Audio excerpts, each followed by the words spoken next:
Employment is not a laughable matter. The right to employment is not a laughable matter. The right to employment is a human right.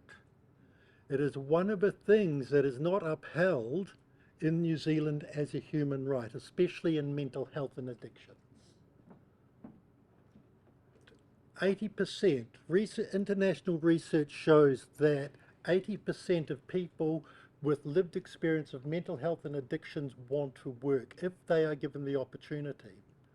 Does anyone have an idea of how many people with psychosis actually work full time and are offer benefit? Any idea about what percentage it might be? 8%. 80% want to work, 8% work. It's pretty scary figures when we start looking at that.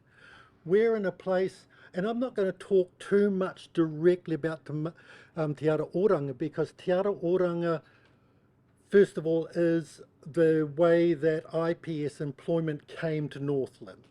It was one of the po that came with Te Ara Oranga, that people accessing that service had employment services available to them, based over in Kaipara, Kaipara Mental Health Services. So they have the opportunity to access those, and so do all the people who access it with mental health and other addiction issues. But if we look at those issues around access to employment, access to rangatiratanga, because that's what it is. It's your right to actually make choice. And we've got to be really careful when we talk about that, because often we confuse it with a person's desire, because often that desire has been squashed. We take that right away from people. We take it away as clinicians because that person's not well enough. That person's got an active addiction. So we're not going to put them forward. Families will say, I don't think they're well enough to work. The person believes that they don't have the skill to work because they've never been given the option. When you're not asked if you would like to do something when everyone else around you is given that option, it means you're not good enough. So you don't expect to be able to do that. I know it's a bit sort of challenging for me to have this conversation, but I think it's a really important conversation that we have before we start looking at what employment actually looks like, or what an employment service looks like.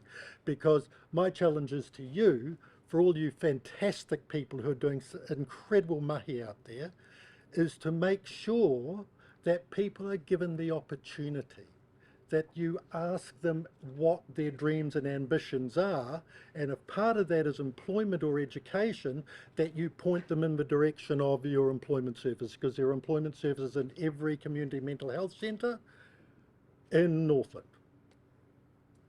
And I think one of the things that we may have experienced, Jackie, and is that when we come and sit in the same whare as you, it changes the service. It means that people actually come in for other reasons apart from medication and those issues, because they come in for something that they want as well. So my challenge to you is to make sure everyone is given that opportunity for education and employment.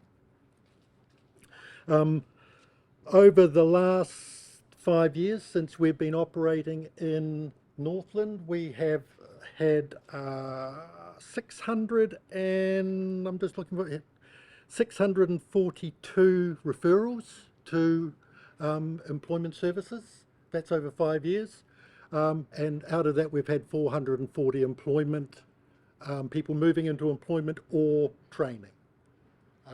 Not all of those jobs have lasted, but when someone's job falls over, the service is still available for that person to move into another job and to learn from those mistakes that may have occurred, or take the lessons that came from that. We've gone from 2 employment consultants here in Northland to 11 employment consultants. So as I say, there are now employment consultants in every community mental health centre. We are looking at pushing those numbers up again. So we're in quite a unique position. We're the only employment services in the country that are in partnership with DHB and Ministry of Social Development. So Ministry of Social Development give us 50-50 funding.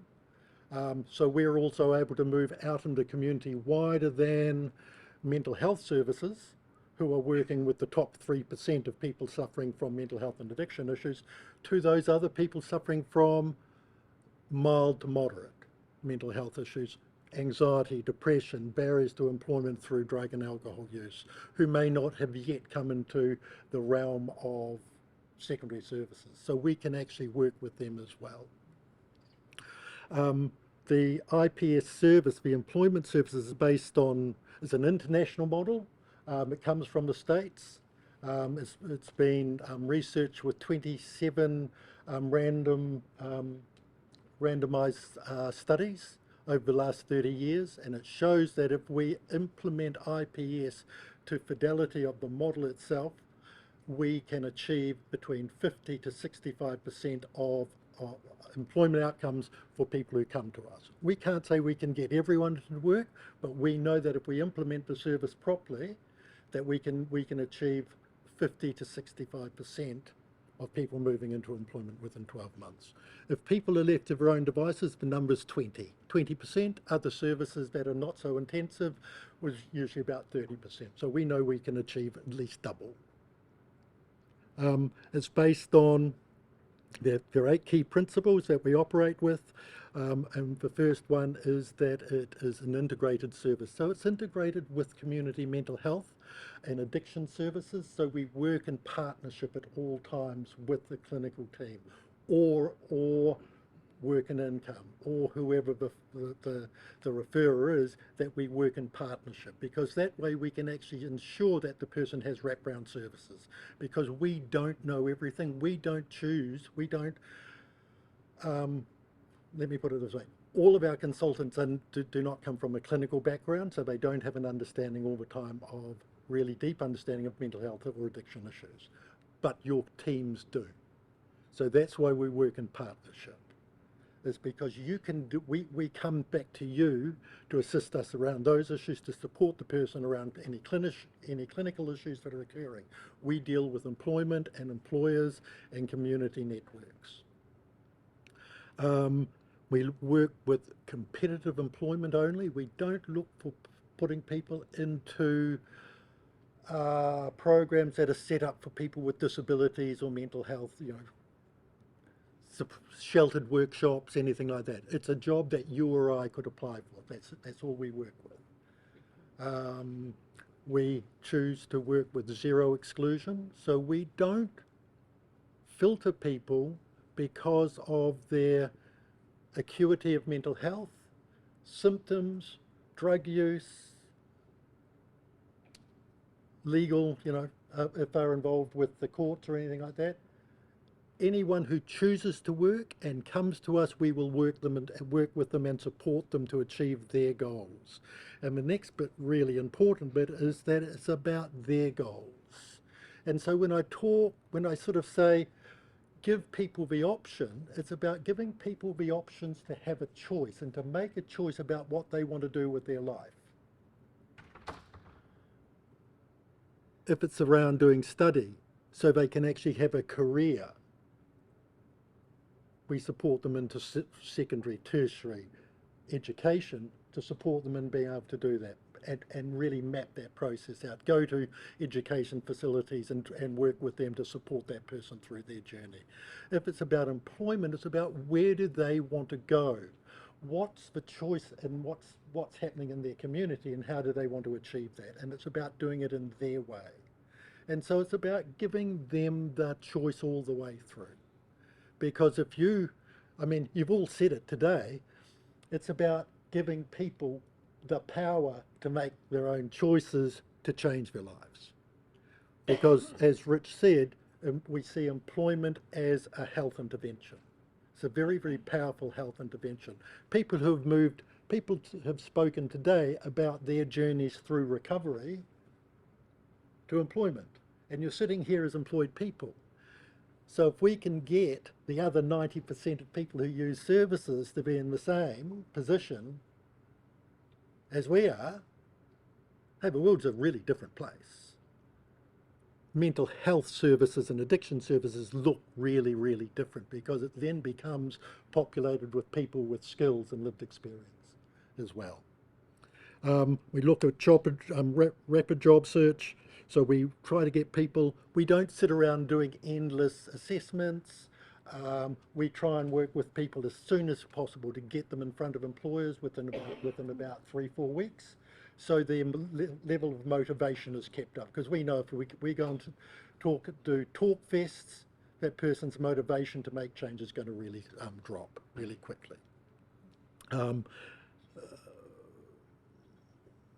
Employer engagement.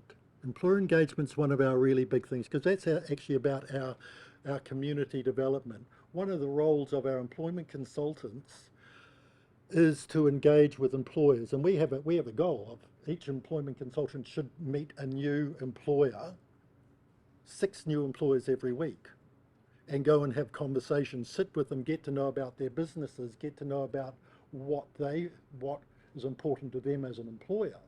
We don't go looking for a job with them, we go to develop a relationship. I was just rung up in our break by one of our consultants up in Kaitaia, 3 people who just got a job this afternoon from the same employer, who came to them asking for assistance to find him employees. And that's because we do that community engagement. So that's 3 people up in Kaitaia now with a job whose lives have been changed because they now have full-time work. And I think, I think that's the other bit. When someone moves into work, it doesn't just affect them, it affects their whānau, it affects the wider community. It gives them mana, it gives their whānau mana, it puts pūtea in their pocket, So it has this big ripple effect, and so I think it sits really comfortably as one of the po for this program of Te Ara Oranga, and it sits really comfortably within the whole addiction and mental health realm. So once again, I'm just going to ask that every time you interface, every time you meet a new person, is you say, gee, what are your dreams and aspirations? What do you want to do with your life? Knowing that all this other stuff sits around you, because there's someone in that office that's down the hallway who can support you in achieving some of those dreams you might have. I think that's really all I want to say, except that for employment is a health intervention, and it wouldn't be without all of the mahi that you do. And I just want to reiterate what I said right at the beginning of the day, is I just really want to acknowledge all the wahine in this room who are doing all the mahi that you're doing, because I think, am I the only other? I think Shane and I were the only ones who are otherwise. So, you're doing incredible work, so thank you. Cheers.